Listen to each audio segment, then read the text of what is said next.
തൊടുപുഴ നഗരസഭാ ചെയർമാൻ തെരഞ്ഞെടുപ്പിലെ പരാജയത്തിന് പിന്നാലെ UDF-ൽ പൊട്ടിത്തെറി. മുസ്ലിം ലീഗ് നേതൃത്വം ചതിയന്മാരെന്ന DCC പ്രസിഡന്റ് CP മാത്യു ആരോപിച്ചു.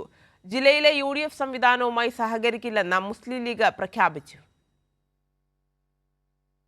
പരസ്പരം പോരടിച്ച് നഗരഭരണം നഷ്ടപ്പെടുത്തിയതോടെ ഇടുക്കി ജില്ലയിൽ UDF-ൽ കലാപം രൂക്ഷമായി. കോൺഗ്രസിന്റെ ചെയർമാൻ സ്ഥാനാർത്ഥിക്ക് വോട്ട് ചെയ്യാതിരുന്ന ലീഗിനെതിരെ DCC പ്രസിഡന്റ് CP മാത്യു ആഞ്ഞടിച്ചു. ലീഗ് കാണിച്ചത് ചതിയാണെന്നും ഈ ചതി കോൺഗ്രസ് മറക്കില്ലെന്നും DCC പ്രസിഡന്റ് മുന്നറിയിപ്പ് നൽകി. ചതിവിലൂടെയാണ് മാർക്സിസ്റ്റ് പാർട്ടിയെ ചെയർമാനാക്കാൻ മുസ്ലിം ലീഗ് ഇപ്പോൾ കാണിച്ചിട്ടുള്ളത്. ജനാധിപത്യ മര്യാദ ഉണ്ടെങ്കിൽ അവര് കൗൺസിലർമാർ രാജിവെച്ച് തിരികെ തെരഞ്ഞെടുപ്പിൽ നേടാൻ തയ്യാറാണ്. UDF ജില്ലാ നേതൃത്വവുമായുള്ള ബന്ധം അവസാനിപ്പിച്ചാണ് മുസ്ലിം ലീഗ് ഇതിനോട് പ്രതികരിച്ചത്.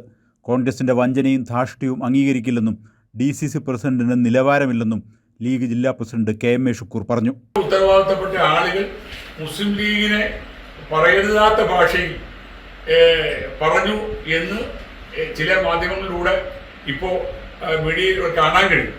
അതൊക്കെ അവരുടെ നിലവാരത്തിനനുസരിച്ച് പറയുന്നു എന്ന് മാത്രമാണ് ഞാനൊരു ഉത്തരവാദിത്തപ്പെട്ട ആളെന്നുള്ള മറുപടി എനിക്ക് പറയാനുള്ളത്.